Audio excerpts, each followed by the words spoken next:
रहीम। Toilet. Toilet का मतलब है कि जैसे आपने ऑब्ज़र्व किया होगा कि सन सेट के फ़ौरन बाद स्काई के ऊपर कुछ लाइट अवेलेबल है, इस तरह सनराइज़ से पहले स्काई के ऊपर कुछ लाइट होती है, तो इस लाइट को हम कहते हैं ट्वाइलाइट्स। और बेसिकली ये जो ट्वाइलाइट्स है ये कुछ एटमॉस्फेरिक रिफ्लेक्शन कहलाती है लाइट्स की।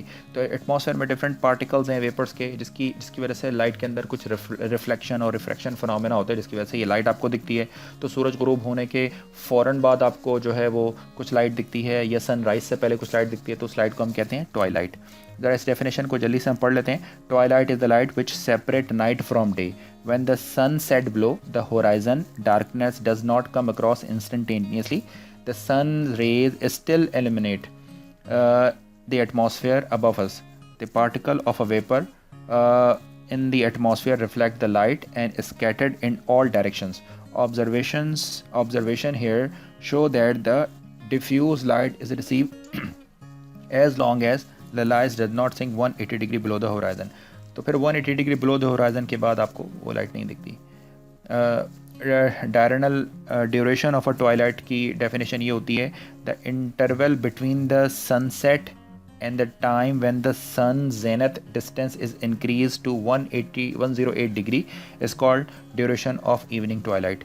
फिर से देखते हैं, the interval between sunset and the time when the sun's zenith distance has increased. जब सन का जेनेट डिस्टेंस 108 डिग्री से इंक्रीज़ करता है तो उस ड्यूरेशन को कहते हैं इवनिंग ट्वाइलाइट वाक़ होती है। यानी सन जब आपका सेट होता है उस वक्त, और जब सन जो है वो उसका डिस्टेंस 108 डिग्री से इंक्रीज़ होता है तो उसको हम कहते हैं इवनिंग ट्वाइलाइट। फिर सिविल ट्वाइलाइट कहलाती हैं, इसी तरीके से नॉटिकल ट्वाइलाइट्स होती हैं, इस तरीके से एस्ट्रोनॉमिकल ट्वाइलाइट्स होती हैं। इन डेफिनेशंस को आप यहाँ से देख लीजिएगा, ये डिफरेंट डिग्रीज़ पर होती हैं।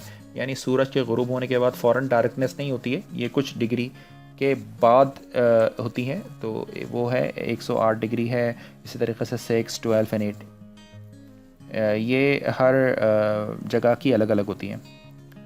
इसी तरीके से हम फार्मूला बना सकते हैं एस्ट्रोनॉमिकल ट्वाइलाइट का।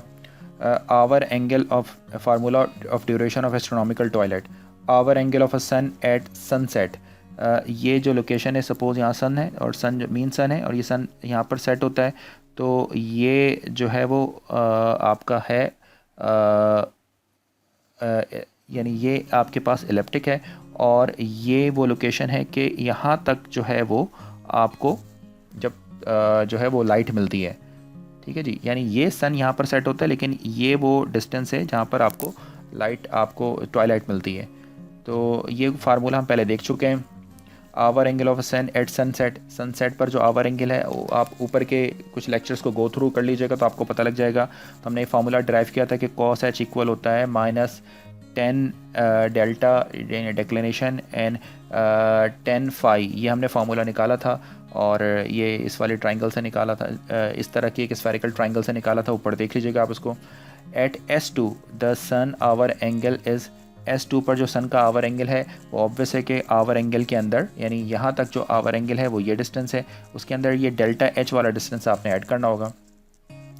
And it's Janet distance, obvious है कि इसका जो जेनेट डिस्टेंस है वो यहाँ तक तो एक्चुअली 90 होता है, और 90 के अंदर आप इसके अंदर फर्दर डेक्लिनेशन को आप ऐड कर लीजिए तो 90 प्लस डेक्लिनेशन होगा।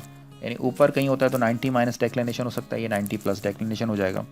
इसी तरीके से ये आपकी एक स्फेरिकल ट्राइंगल बन गई, ये आपके पास 90 माइनस 5 है, और ये 90 माइनस डेल्टा हो जाएगा आपके पास, और यानी ये 90 प्लस 180 डिग्री बन जाएगा जी। सॉरी 90 प्लस 18 डिग्री, क्योंकि 18 डिग्री पर आपको ट्वाइलाइट ऑब्जर्व होती है। तो आप इसको यूँ कह सकते हैं कि at S2 the sun's hour angle is H plus delta H and at zenith distance 90 plus delta. तो यहाँ पर आपने कोसाइन फार्मूला अप्लाई कर लिया, ये कोसाइन फार्मूला के ऊपर डेरिवेशन अवेलेबल है, वहाँ पर चेक कर लीजिएगा। तो आपने कोसाइन फार्मूला इस स्फेरिकल ट्राइंगल PZS2 पर अप्लाई कर लिया, और फाइनल एक फार्मूला डिराइव कर लिया है H which is equal to cos inverse n minus 10 delta and 10 phi, और फाइनली जो है वो डेल्टा H इस तरह निकल गया इस फार्मूले से। Divide the value of delta H into degree by 15 to get the duration in hour, और 12 instead of 18 for nautical twilight, 6 instead of 18 for the civil twilight. ये हमने इसके अंदर यूज़ कर लिया है।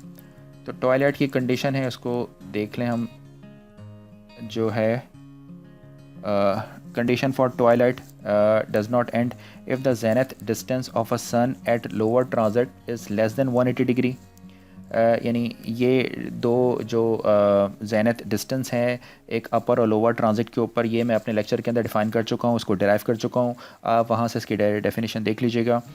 और जब हमने सिंप्लीफाई किया इसको, तो ये आपके पास इन दोनों को जब कंपेयर किया तो रिज़ल्ट बन गया आपके पास 180 माइनस 5 लेस दैन 180 डिग्री, और आंसर आपके पास 5 की वैल्यू आ गई 48.5। तो इसका मतलब ये है the region between 48 degree north at north pole ना, यानी north pole and 48 degree south and south pole all called the normal region. तो ये कहलाते हैं, यानी जहाँ पर, यानी वो इलाके अगर सन का जो जेनथ डिस्टेंस है, if the zenith distance of a sun at lower transit it less than 180 degree, it's less than 180 degree, तो जो हमारे पास फाई है उसे हम कहते हैं लॉन्गिट्यूड, वो आपके पास 48.5 डिग्री निकलेगा। तो इसका मतलब है कि ये हमारे पास इसका एक नॉर्मल रीजन होगा। मैंने उम्मीद है कि ये लेक्चर आपको, ये जो लेक्चर सीरीज़ थी हमारी, वो आपको समझ आई होगी। मैंने काफ़ी कॉन्सेप्ट्स को डिटेल से एक्सप्लेन करने की कोशिश की है आपके सामने, और तो ये जो है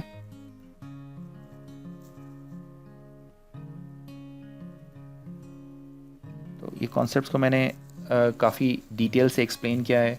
आप इन सारे कॉन्सेप्ट्स को गो थ्रू कर लीजिएगा तो आप बहुत अच्छा इसको स्फेरिकल एस्ट्रोनॉमी में, स्पेशली सेलेशियल स्फीयर जो है उसको सीख सकते हैं।